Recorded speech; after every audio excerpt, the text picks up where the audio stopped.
हम last class में हमने क्या डिस्कस किया था उसको थोड़ा सा रिवाइज कर कर लेते हैं। कौन मुझे बताने जा रहा है कि क्या टॉपिक था हमारा और कहाँ तक हमने पढ़ा था।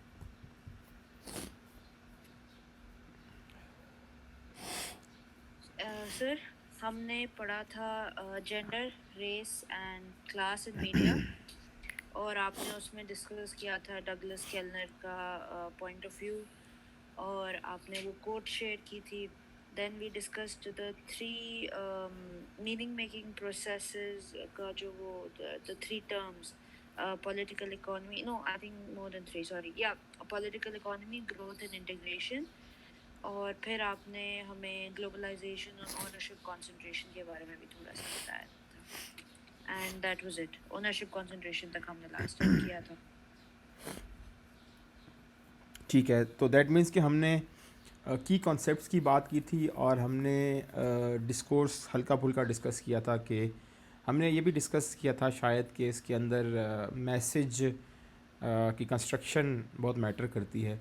और मैसेज कंस्ट्रक्शन में हमने इनकोडिंग की बात की थी। इनकोडिंग होती क्या है, कैसे होती है, और नो नेटवर्क पे सर, कैसे हम। सॉरी, आई डोंट थिंक हमने उतना किया था। हमने डिस्कस किया था वर्टिकल और हॉरिजॉन्टल ओरिएंटेशन को, इंटीग्रेशन को, और उसके बाद ग्लोबलाइजेशन को आपने थोड़ा डिस्कस किया, और ओनरशिप कंसंट्रेशन को। We didn't get time to अच्छा, प्रोसीड टू डिस्कोर्स। मेरे ख्याल में नहीं, डिस्कोर्स का मतलब ये कि हमने डिस्कोर्स से पहले इनकोडिंग और डिकोडिंग की बात की थी and sharing the message into network and then कि कैसे जब डिकोडिंग होती है तो उसके अंदर जो ऑडियंस की रिसेप्शन है वो क्या होती है और रिसेप्शन किस चीज़ पर बेस करती है। कौन कौन से कल्चरल पर्सपेक्टिव्स हैं या कौन कौन कौन से कल्चरल ऐसे इन्फ्लुएंसर्स हैं जो कि आपको डिफरेंट तरीके से डिकोड करने में मदद करते हैं। तो ये हमने शुरू में डिस्कस किया था, फिर उसके बाद हमने जाकर की कॉन्सेप्ट्स की बात की थी। और फिर आज जब जो हमने पढ़ना है वो बेसिकली हमने स्टार्ट करना है। मैं आपसे स्क्रीन शेयर कर देता हूँ ताकि आप शुरू से ही देख सकें कि क्या हमने इसको आज हमारा क्या है टॉपिक। तो इंट्रोडक्शन में हमने ये बात की थी कि जो मैस मीडिया है, आइडियोलॉजी, हेजमनी और टेक्सचुअल एनालिसिस। तो टेक्सचुअल एनालिसिस और ऑडियंस रिसेप्शन, जो टेक्सचुअल एनालिसिस था उसमें हमने इनकोडिंग और डिकोडिंग की बात की थी। ठीक है, और फिर यहाँ से हमने बात आगे बढ़ाई थी तो हम की कॉन्सेप्ट्स की तरफ किए थे और डगलस केलनर की जो एक फ़िलासफ़ी है उसकी बात की मीडिया थ्योरी के हवाले से। जेंडर, रेस, क्लास होता क्या है, उसने किस तरीके से उसको बताया। और इसके अंदर जो की कॉन्सेप्ट्स हैं, पॉलिटिकल इकोनॉमी आ गया, ग्रोथ आ गया, इंटीग्रेशन आ गया, ग्लोबलाइजेशन, ऑनरशिप, कंसंट्रेशन। ये 5 की कॉन्सेप्ट्स थे सर जिनकी हमने बात की थी। सर जी, हमने यहाँ तक किया था ऑनरशिप कंसंट्रेशन। तो हम एकेडमिक डिस्कोर्स से स्टार्ट करते हैं कि हमारा जो एकेडमिक डिस्कोर्स है इस हवाले से वो क्या है।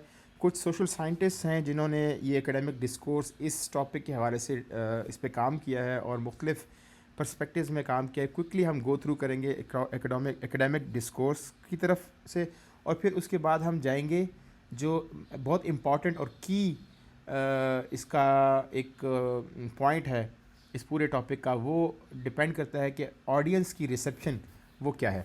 ठीक है, तो जो सोशल साइंटिस्ट इसमें इन्वॉल्व रहे हैं जिन्होंने बहुत ज़्यादा काम किया है और बड़ा सिग्निफिकेंट काम किया है, उसमें एक का नाम तो आपकी स्क्रीन के ऊपर मौजूद है, जॉर्ज लिप्सिट्स।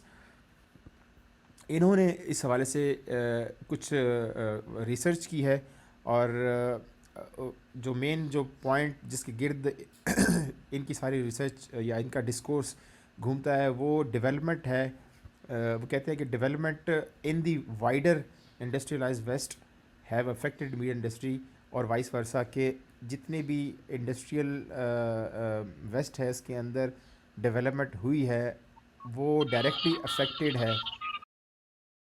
चले जी, जो क्वेश्चन है ना नेक्स्ट वो ये है कि what does the rapid expansion of media technologies and products mean at a political and cultural level. कि जो इतनी मीडिया इंडस्ट्री के अंदर जो टेक्नोलॉजिकल एडवांसमेंट हुई है और प्रोडक्शन के अंदर जितनी वैरायटी आई है उसका क्या लेना देना है पॉलिटिकल और कल्चरल लेवल पे। पॉलिटिकल और कल्चरल लेवल पे हमारी बेसिकली सोसाइटी की बात हो रही है कि हमारा जो डिफरेंट कल्चर्स हैं उसके अंदर डिफरेंट वैल्यूज़ होती हैं, नॉर्म्स होते हैं, कस्टम्स होते हैं, ट्रेडिशंस होते हैं, उनको किस तरीके से मीडिया रिप्रेजेंट करता है, और पॉलिटिकली जो हमारे मुख्तलिफ पॉलिटिकल मतलब सिर्फ ये नहीं होता कि आप सिर्फ पॉलिटिक्स की बात करें। पॉलिटिकल का मतलब ये होता है कि आपके जो पॉलिटिकल और भी बहुत सारे मामलात हैं, जैसे पॉलिटिकल राइट्स होते हैं, फॉर एग्ज़ाम्पल आपका एक्सप्रेशन होता है, फॉर एग्ज़ाम्पल आपकी प्रिवेसी होती है, मुख्तलिफ और मामलात होते हैं आपके रिलीजियस मामलात हैं जैसे आपके, ये सारे के सारे बेसिकली ब्रॉडली पॉलिटिकल आपके कैटेगरी के अंदर आते हैं।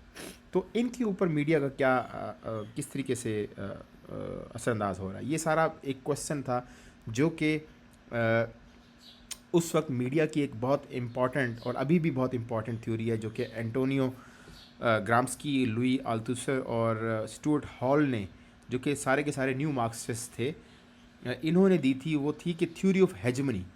हेजमनी बेसिकली ये होता है कि आप एक एक कोई है, एक ग्रुप है, एक क्लास है, एक इंडिविजुअल भी हो सकता है या एक मीडिया भी हो सकता है, वो डोमिनेट करता है दूसरे मीडिया के ऊपर, दूसरे क्लास के ऊपर। ठीक है, ये हेजमनी होती है। मीडिया के हवाले से हेजमनी का मतलब है कि एक बड़ा मीडिया ग्रुप है, बहुत इन्फ्लुएंशियल है, बहुत पावरफुल है, वो छोटे मीडिया के ऊपर इन्फ्लुएंस करता है इन टर्म्स ऑफ कंटेंट, कि जो चीज़ बड़े मीडिया ग्रुप के ऊपर चलेगी, छोटे के लिए मजबूरी बन जाएगी कि वो चलाए, अदरवाइज़ उसकी एग्जिस्टेंस का इशू होगा, उसके इकोनॉमी का इशू होगा, लाइफ लाइन का इशू होगा। ठीक है, तो इस तरीके से जो बड़ा मीडिया है वो ड्राइविंग फोर्स होता है कंटेंट के हवाले से। ठीक है, तो ये एक थ्योरी थी उस वक्त, और इसी थ्योरी के बेस के ऊपर जेम्स लल एक सोशल साइंटिस्ट हैं, जो कि कल्चरल स्टडीज़ के अंदर उन्होंने मीडिया की जो थ्योरी है हेजमनी की, उसके ऊपर अपना आर्गूमेंट बिल्ड किया, अपना डिस्कोर्स दिया। वो कहते हैं कि owners and managers of media industries can produce and reproduce the content inflections and tones of ideas favorable to them far more easily than other social groups, because they manage key socializing institutions, thereby guaranteeing that are their points of view are constantly and attractively cast into the public arena। क्या मतलब है इसका? ये मुझे इसका मतलब समझा रहे हैं मेरे भाई वलीद अहमद। सर, इसमें ये बोला कि जो मीडिया इंडस्ट्री में इन्फ्लुएंसर्स हैं, जो मैनेजर्स हैं और जो ओनर्स हैं उनकी इंडस्ट्रीज के, वो लोग अपना point of view general audience पे इम्प्लाई कर देते हैं, उसको उन लोगों तक पहुंचाते हैं और कॉन्स्टेंटली लोग उससे इन्फ्लुएंस होते हैं। आपका नाम क्या है? सर, उर्वा गाजी। उर्वा, थोड़ा सा और इसको एक्सपेंड करें। सर, इसका ये ना कि उनके पास जो है वो अथॉरिटी है, उनके पास मीडिया में एक प्रेजेंट करने का अपना पॉइंट ऑफ व्यू जो भी वो प्रेजेंट करना चाहते हैं, तो वो उसको अपने इंटरेस्ट के लिए भी यूटिलाइज करते हैं, और उसको जो भी उनको उनका पॉइंट ऑफ व्यू होता है उसको भी ऑडियंस में इन्फ्लुएंस। एग्जैक्टली, ज़बरदस्त, बेहतरीन, गुड। तो बेसिकली जो जेम्स लल है वो ये कहते हैं कि जो मीडिया ऑनर्स हैं और मीडिया मैनेजर्स हैं उस इंडस्ट्री के लिए, उनके लिए बहुत आसान होता है कि वो अपना पॉइंट ऑफ व्यू या जो वो चाहते हैं मीडिया के ऊपर बात कहना, वो उस तरीक़ों के साथ, इन्फ्लेक्शंस के साथ वो ये बात कन्वे कर सकते हैं, क्योंकि वो सोशलाइजेशन के जो इंस्टीट्यूशन है बड़े बड़े मीडिया के अंदर, सोशलाइजेशन के इंस्टीट्यूशन कौन कौन से हैं? ड्रामा एक इंस्टीट्यूशन है, फिल्म इंस्टीट्यूशन है, थिएटर इंस्टीट्यूशन है, आपके पास एडवर्टाइजिंग की पूरी इंडस्ट्री जो है वो एक इंस्टीट्यूशन है डिफरेंट। ठीक है ना, इनके पास मुख्तलिफ़ तरीक़ों से कंटेंट जनरेट करने और मैसेज को कन्वे करने का मुख्तलिफ बहुत ज़्यादा इनके पास पावर होती है देन अदर सोशल ग्रुप्स। हमारे सोसाइटी के अंदर बहुत सारे और भी हैं, रिलीजियस पीपल भी सोशल ग्रुप, एकेडमिशियंस भी सोशल ग्रुप है, और एट्सेट्रा बहुत सारे सोशल ग्रुप्स हैं, लेकिन उनके पास शायद इतनी पावर नहीं होती जितनी ज़्यादा पावर मीडिया के लोगों के पास होती है। ठीक है, क्योंकि उनके पास मैस मीडिया है, वो एक बात एक चैनल से करते हैं और एक ही दफ़ा में हज़ारों करोड़ों लाखों लोगों तक वो बात पहुंचती है। ठीक है, तो वो ईज़िली ये सारा काम कर सकते हैं। साथ में वो कहता है thereby guaranteeing that their point of views are constantly and attractively cast into the public arena, के उनका पॉइंट ऑफ व्यू जो है वो मुसलसल पब्लिक एरिना तक पहुंचता रहे और बड़े अट्रैक्टिव तरीके से ये सारा वो काम करते हैं। तो ये एक उसका डिस्कोर्स है। बेसिकली इस डिस्कोर्स के पीछे जो बात है वो ये है कि किस तरीके से मीडिया ऑनर्स और मीडिया मैनेजर्स कंटेंट को कंट्रोल करते हैं अपने इंटरेस्ट के लिए, ठीक है। और जो मीडिया को जो जो एक्सटर्नल फैक्टर्स हैं वो अगर मीडिया के साथ हैंड इन हैंड हो जाए तो फिर वो अपना काम मीडिया के थ्रू करवा सकते हैं। क्लियर है?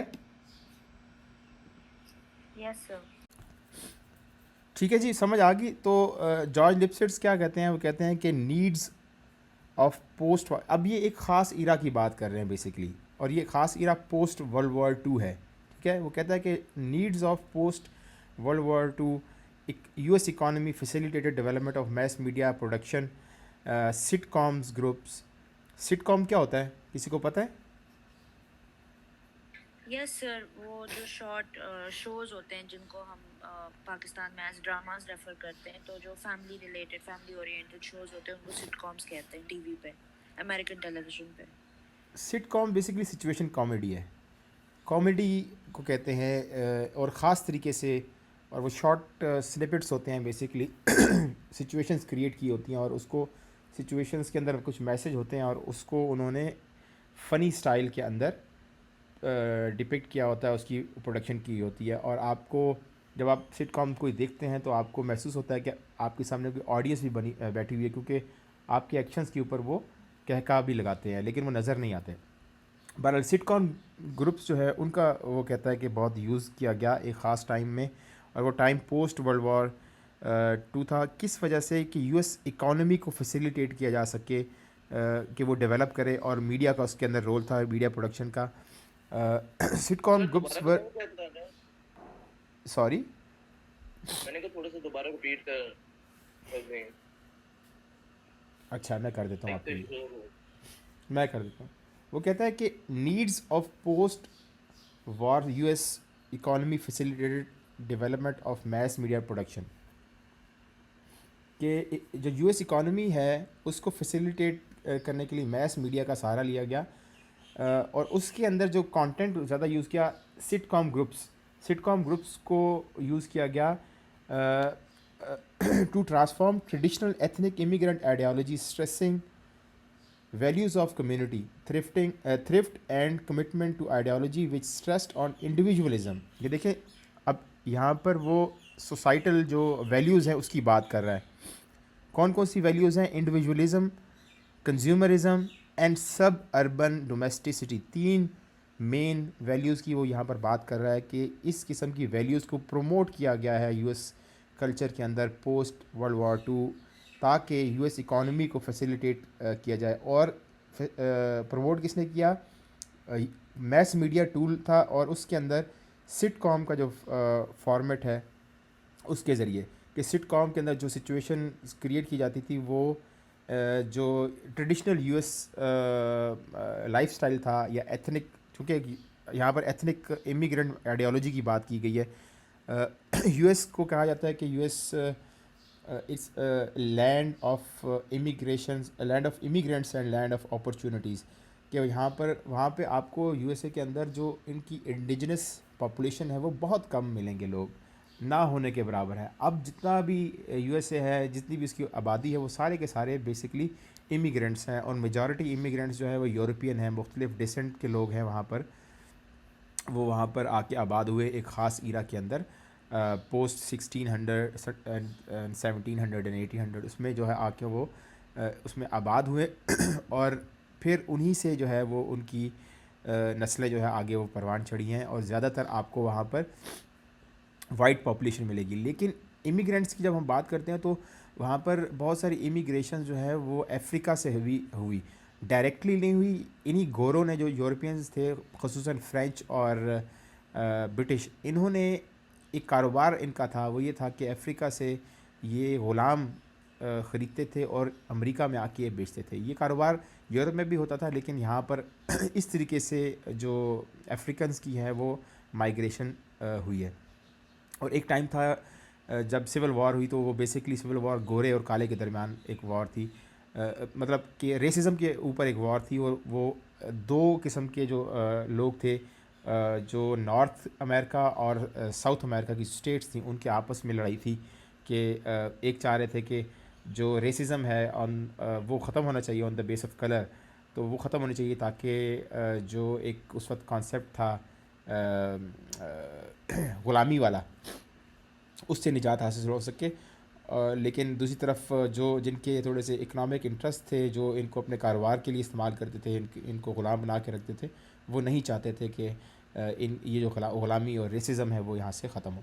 तो उसके हवाले से एक वॉर 1800 कुछ में, ये आई गेस 1800 में ही हुई थी, तो वो वहाँ पर हुई। फिर उसके बाद जो है वो यूएस कॉन्स्टिट्यूशन बना, या बल्कि मेरे ख्याल में पहले यूएस कॉन्स्टिट्यूशन बना था और फिर उसके बाद उसके अंदर बेसिकली जो आर्टिकल्स हैं उस उनको इम्प्लीमेंट करने के लिए जो है ना फिर ये वॉर हुई। और फिर इस तरीके से जो एथनिक इमिग्रेशन की जो एक आइडियोलॉजी थी, जो कि ट्रेडिशनल थी, गोरे काले के दरमियान इम्तियाज़, वो इस तरीके से ख़त्म हुआ।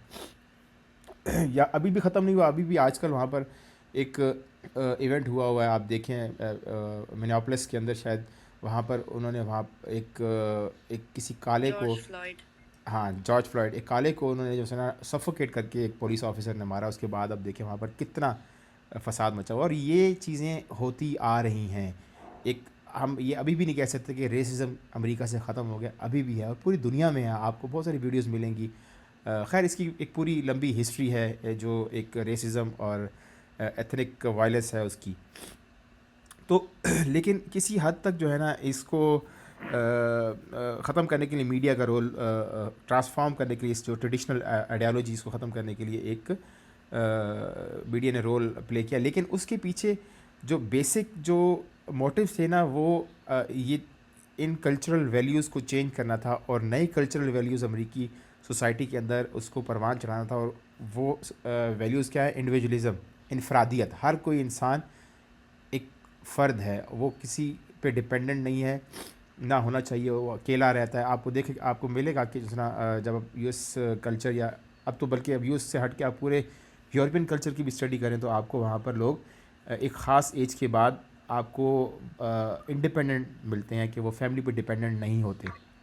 जबकि उसके बरक्स हमारे पाकिस्तान में जो अभी भी जो मेजॉरिटी है वो फैमिली ओरिएंटेड कल्चर में रहती है। ठीक है। फिर दूसरी जो वैल्यू है कंज्यूमरिज़म। कंज्यूमरिज़म ये होता है कि आपके अंदर एक लस्ट पैदा कर दी जाती है चीज़ों के, प्रोडक्ट्स के बारे में, कि आपके पास ज़रूरत के मुताबिक वो चीज़ होगी भी। फॉर एग्ज़ाम्पल मैं कहता हूँ मेरे पास एक गाड़ी है, तो मेरे लिए वो काफ़ी है कि मैं कम्यूट कर सकूँ। लेकिन अगर मैं कहूँगा कि मेरे पास गाड़ी तो है लेकिन वो छोटी है, मुझे मर्सिडीज़ भी चाहिए, मुझे BMW भी चाहिए, मुझे और भी कार चाहिए, ठीक है, मुझे SUV भी चाहिए, तो ये अब जो है वो मेरी ज़रूरत से हट के मेरी ख्वाहिशात हैं। जब हम ख्वाहिशात में पड़ जाते हैं तो वो कंज्यूमरिज़म बेसिकली बन जाता है प्रोडक्ट्स के हवाले से। ठीक है। तो लेकिन कंज्यूमरिज़म जो है ये क्रिएट किया जाता है, हमें मीडिया में इस तरह की चीज़ें दिखाई जाती हैं, हमें उसका शौक़ पैदा होता है इन चीज़ों का कि लेविश लाइफस्टाइल है। टीवी में आपको इस तरीके से चीज़ें नज़र आएंगी, फ़िल्म के अंदर ऐसे लाइफस्टाइल आपको दिखाएंगे, आप कहेंगे कि यार मेरे पास पैसे होना लेकिन मैंने बनना ऐसा ही है। ठीक है। तो आपकी एक जिद्दोजहद उस तरफ स्टार्ट हो जाती है। तो फिर आप कंज्यूमरिज़म जितना आप कर सकते हैं, आपके पास जितनी ताकत होती है, आप उतना उसका हिस्सा बन जाते हैं। तो तीसरी जो वैल्यू जिसकी वो बात कर रहा है, जो यूएस कल्चर के अंदर लाई गई, वो सब अर्बन डोमेस्टिसिटी है। डोमेस्टिसिटी का मतलब ये होता है कि आपका घरेलू रहन सहन क्या है। ठीक है।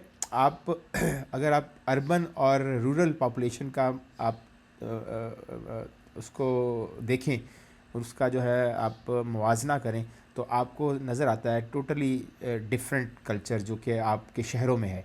लाइफस्टाइल बिल्कुल डिफरेंट है, बहुत मॉडर्न तरीके से लोग रहते हैं, ज़्यादा शायद पढ़े लिखे होंगे, और बिल्कुल टोटली डिफरेंट लाइफस्टाइल है। उसके मुकाबले में अगर आप देखें कि रूरल सेटिंग के अंदर कैसे लोग रहते हैं, बहुत सादा रॉ लाइफ है उनकी बड़ी, और बिल्कुल सिंपल से तरीके से रहते हैं। लेकिन ये जो सब अर्बन डोमेस्टिसिटी है, ये दोनों के दरमियान है। तो ये एक चीज़ क्या है बेसिकली, कि जो लोग शहरों से, जो मेन सिटी सेंटर्स हैं, जैसे अगर पाकिस्तान की बात करूँ तो इस्लामाबाद, कराची, लाहौर, पेशावर, कोयटा, और मुल्तान और फैसलाबाद, ये बड़े बड़े जो शहर हैं, ये मेन सिटी सेंटर्स है, यहाँ पर लाइफ डिफरेंट है।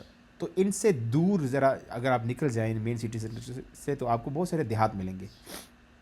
तो अमेरिका में भी ऐसे जो बड़े शहर है उससे दूर आपको जो देहात मिलेंगे, वहाँ पर जो है ना उस वक्त जो ट्रेडिशनल लाइफस्टाइल था वो ऐसी था जैसे आज हमारा पाकिस्तान में। लेकिन इस मीडिया ने और एक ख़ास इंटरेस्ट, कुछ ख़ास इंटरेस्ट की वजह से इसको उन्होंने इसको हेट्रोजनाइज कर दिया। कैसे किया कि लोग रहते तो रूरल एरियाज़ में, लेकिन लाइफस्टाइल उनका बिल्कुल शहरियों की तरह है। ठीक है, तो ये सब अर्बन डोमेस्टिसिटी है, समझ आ गई। तो ये क्यों ये 3 वैल्यूज़ इंट्रोड्यूस की गई और बड़े स्ट्रांगली इंट्रोड्यूस की गई, उसकी वजह ये थी कि ये 3 values they were consistent with the needs of expanding post war capitalistic economy. जब जो वर्ल्ड वॉर 2 थी और वर्ल्ड वॉर 2 के बाद 2 पोल थे दुनिया के अंदर। एक था आपका कैपिटलिस्ट पोल जिसे हम एलाइड फोर्सेस कहते हैं, जैसे यूएस, यूके और इसके साथ जितनी भी उस वक्त पावर्स थी, और दूसरी तरफ आपका जो रशियन पोल था, जिसे हम मार्क्सिस्ट पोल कहते हैं। ठीक है, सोशलिस्ट जो थे, तो वो आपस में जो है ना इकोनॉमिक सिस्टम इनकी टसल थी कि एक पोल ये चाहता था कि हमारा इकोनॉमिक सिस्टम जो कैपिटलिज्म है वो परवान चढ़े, और दूसरा चाहता था कि जो सोशलिज़म है वो परवान चढ़े। तो कैपिटलिज्म इकोनॉमी को बिल्ड करने के लिए ये सारे काम उस वक्त किए गए हैं। ये एक डिस्कोर्स है जॉर्ज लिप्सिट्स का, और ये फिट होता है सारा का सारा इस टॉपिक के अंदर। एक एग्ज़ाम्पल इसी रीडिंग के अंदर से मैंने निकाली है, वो बताते हैं कि पोर्नोग्राफी जो है ना वो कभी भी यूएस कल्चर का उसमें मेन स्ट्रीम नहीं होती थी। ठीक है, वहाँ पर भी जैसे हमारे इस कल्चर में पोर्नोग्राफी को बुरा समझा जाता है, उस कल्चर में भी एक टाइम था जब उसको जो अच्छा नहीं समझा जाता और ये मेन स्ट्रीम नहीं थी। लेकिन चूँकि इसमें पोटेंशियल मौजूद था इकॉनमी का, क्योंकि लोग इंडिविजुअली तो देखना चाहते थे, लोगों की डिज़ायर तो जैसे हमारे पाकिस्तान में और दूसरे कंट्रीज़ में अभी भी है, तो वहाँ पर भी इंडिविजुअल थी, लेकिन वो ओपनली इसको एक्सेप्ट नहीं करते थे और सिनेमा में जाकर नहीं देखा जा सकता था, फैमिली के साथ बैठ के आप टीवी लॉन्च में बैठ के सुने। तो मीडिया की जो डिवाइस थी वीसीआर, जिसे हम कहते हैं वीडियो कैसेट रिकॉर्डर, ये इसने एक लिबर्टी फराहम की कि आप इस किस्म का कंटेंट अपने बेडरूम में देखें। ठीक है, तो इंडिविजुअली लोगों को फैसिलिटेट किया गया ताकि पोर्नोग्राफी इंडस्ट्री परवान चढ़ सके।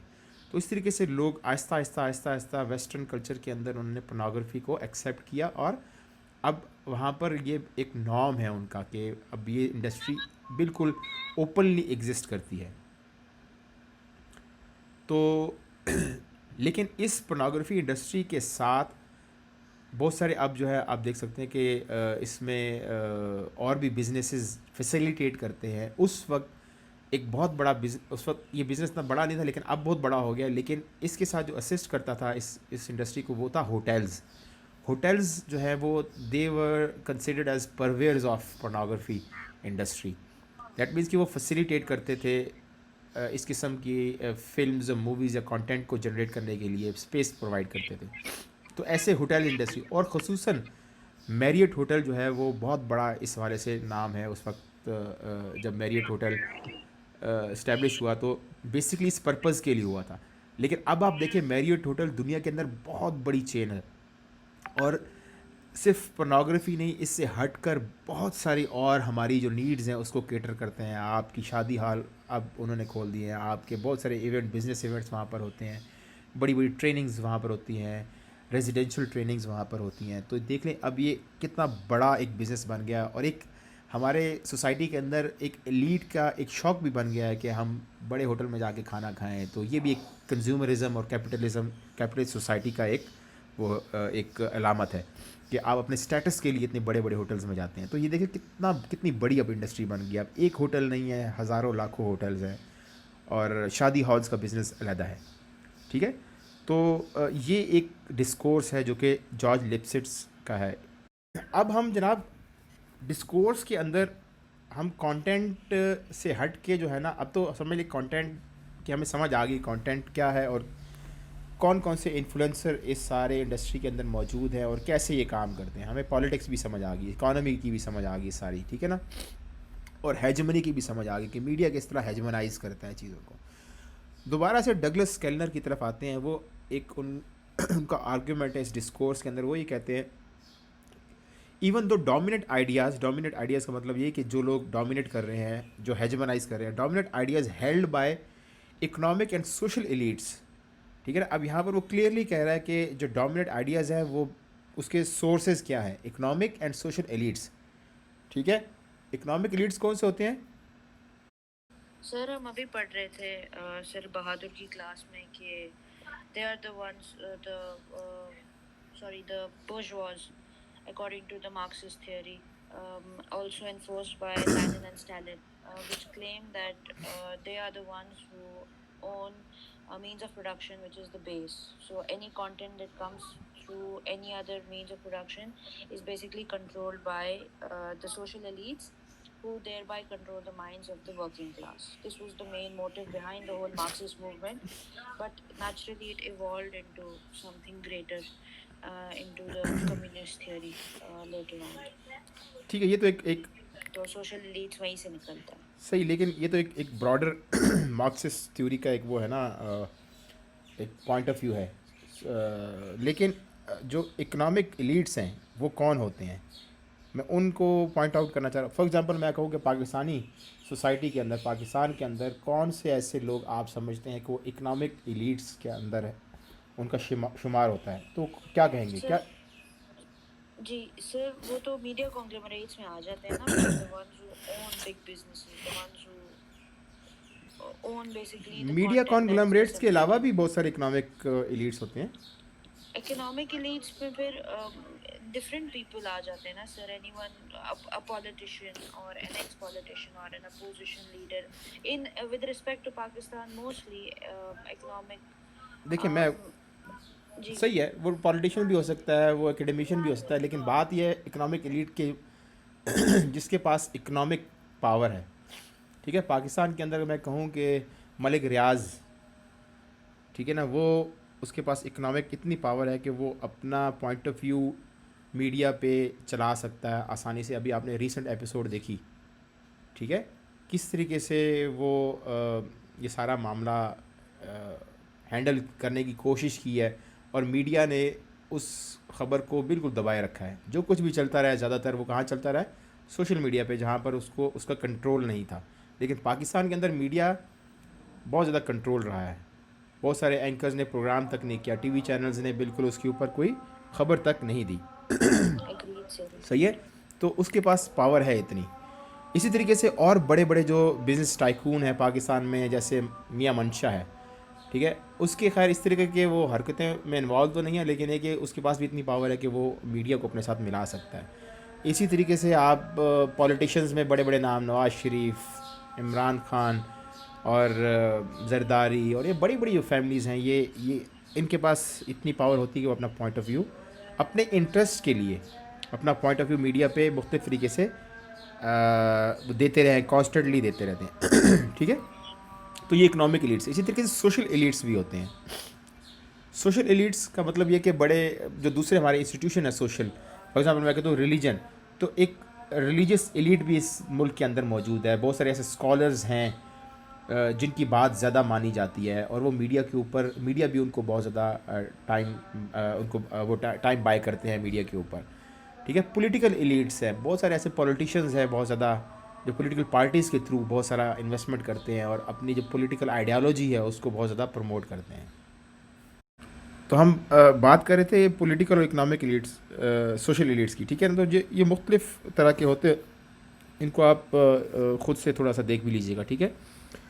तो इस आर्ग्यूमेंट के अंदर जो डगलस केलनर है वो ये कह रहे हैं कि even though the dominant ideas held by economic and social elites are encoded within media text such as sitcoms और advertisements, we cannot simply assume we know how consumers of media text actually decode parentheses construct meaning from end parentheses it given text। ठीक है, बहुत simple सी बात है। कहते हैं कि जो डोमिनेंट आइडियाज़ हैं वो इनकोड किए जाते हैं इकोनॉमिक और सोशल जो एलिट्स हैं उनकी तरफ से विद इन मीडिया टेक्स के जो मीडिया के अंदर कंटेंट चलता है, जैसे कि सिटकॉम्स हो गया, एडवर्टीजमेंट हो गया, ड्रामा हो गया, थिएटर एट्सेट्रा एट्सेट्रा। लेकिन अब यहाँ पर अब कंज्यूमर एंड पे आ जाए, मतलब ऑडियंस पे, we cannot simply assume we know how consumer of media text actually decode, क्या कि हम मुकम्मल तौर पे ये अज्यूम नहीं कर सकते कि जो कंज्यूमर है उस कंटेंट का, उसने कैसे उसको डिकोड किया है, कैसे उसको अंडरस्टैंड किया है। ठीक है, फॉर दैट पीस, अब वो उस इक्वेशन की बात कर रहा है, for that piece of the equation we must turn to audience reception studies. अब हम जो है ऑडियंस रिसेप्शन स्टडीज़ की तरफ मूव ऑन कर रहे हैं, और उसमें दो लोगों के नाम बहुत इम्पॉर्टेंट हैं। एक है जेनिस रेडवे, ठीक है ना। अब जो ये ऑडियंस रिसेप्शन की हम बात करेंगे ना, अब बेसिकली हम जंप इन करने लगे हैं, जो मेन हमारा टॉपिक है वो क्या था, gender class and gender race and class in media, ठीक है ना, और कल्चरल पर्सपेक्टिव से। तो इसमें दो साइंटिस्ट के बहुत इंपॉर्टेंट,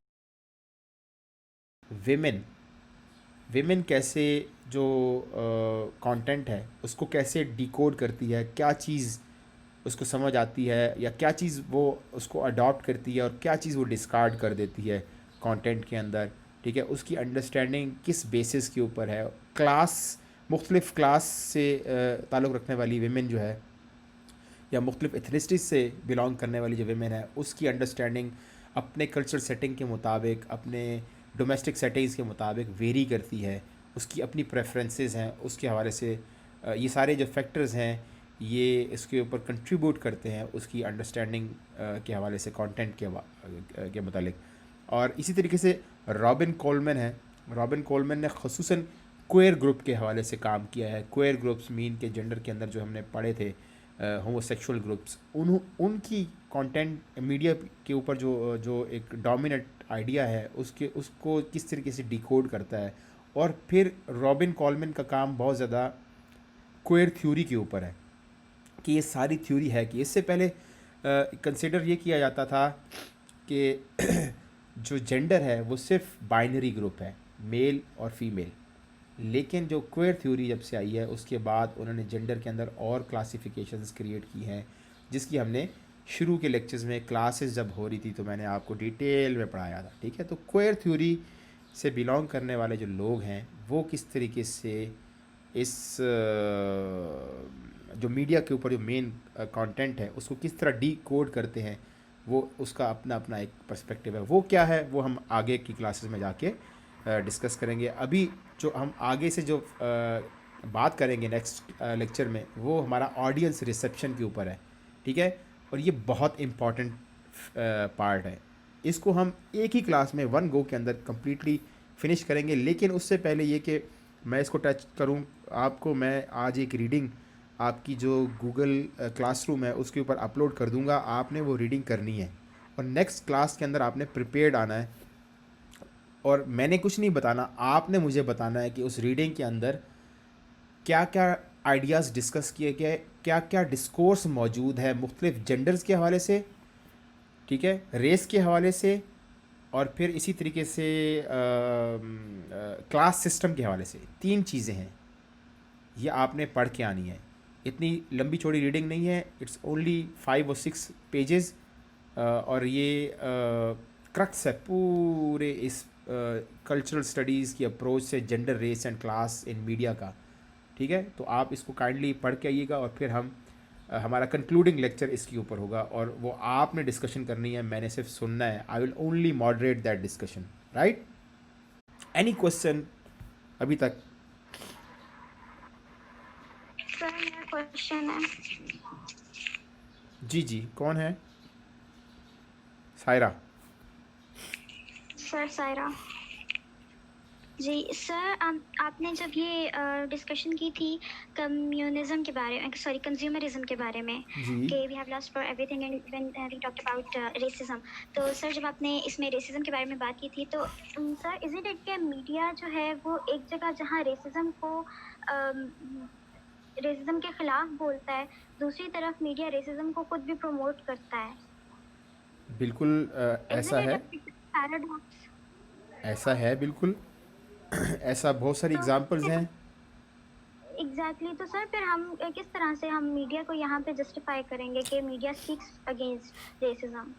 देखिए, अब देखिए ना, आपको ऐसा मीडिया भी मिलेगा जो कि जेंडर, जो इक्वालिटी है, जेंडर की इक्वालिटी, मेल फीमेल या ट्रांसजेंडर की इक्वल राइट्स के ऊपर आपको अपने पाकिस्तानी मीडिया में बहुत कम नज़र आएगा कि वो इस पे इक्वालिटी पे बात करते हैं। अभी थोड़ी थोड़ी चेंज आनी शुरू जी हो गई है, ठीक है ना, ऐसे है ना।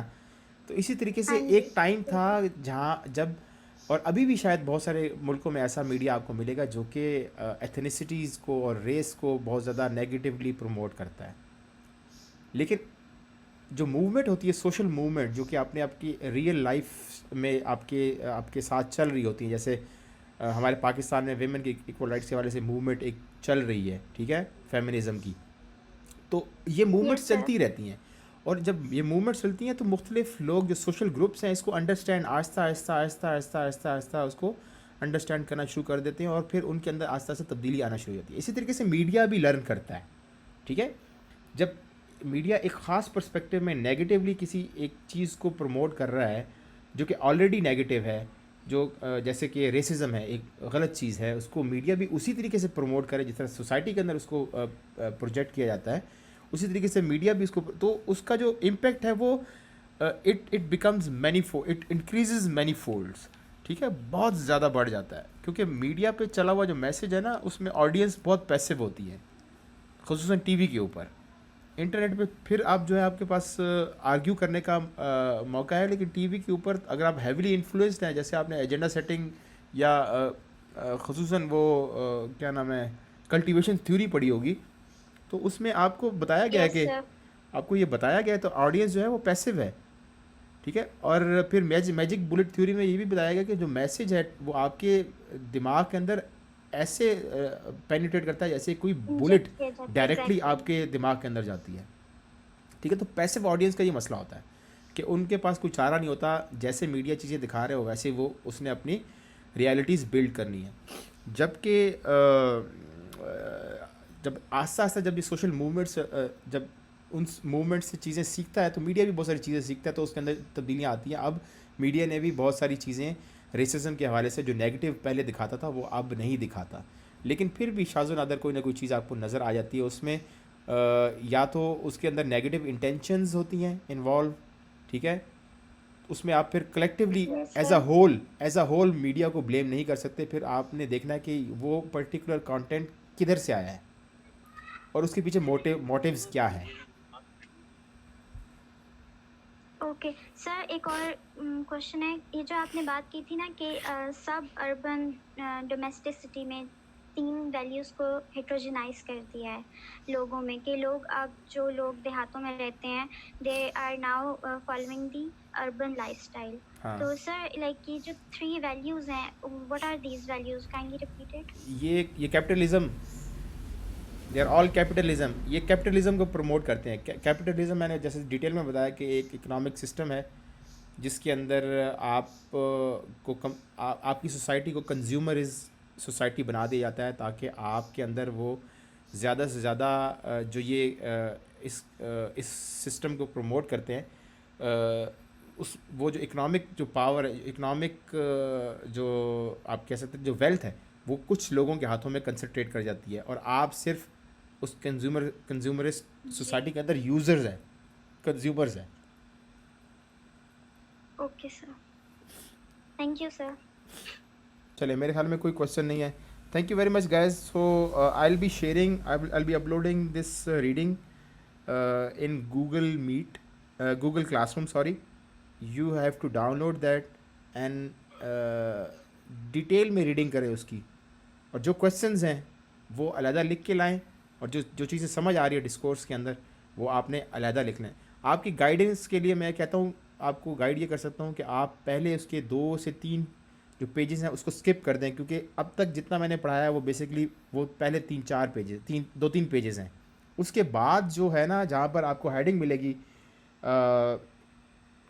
हेडिंग क्या है उसकी, जेंडर रेस एंड क्लास। तो gender and race and class, जहाँ से जेनिस का आर्ग्यूमेंट स्टार्ट होता है, आपने वहाँ से ऑनवर्ड सारा एंड तक पढ़ना है, ठीक है? ओके ठीक है sir. Okay, best of sir luck. किस सब हेडिंग से कंटिन्यू करना है? Gender, race and class, okay okay ठीक है? पहले 2-3 जो Thank you. पेजेस हैं वो आपने स्किप कर देने हैं बेशक, लेकिन राइट अगर पढ़ लेंगे तो आपके लिए ज़्यादा अफाका होगा। थैंक यू वेरी मच, अल्लाह सर हाफिज़। Sir attendance. अटेंडेंस मुझे जो आपका CR है वो भेज देता होता है। Hanan, okay sir, okay sir, okay okay. Hanan you are responsible for that. अल्लाह हाफिज़। ओके।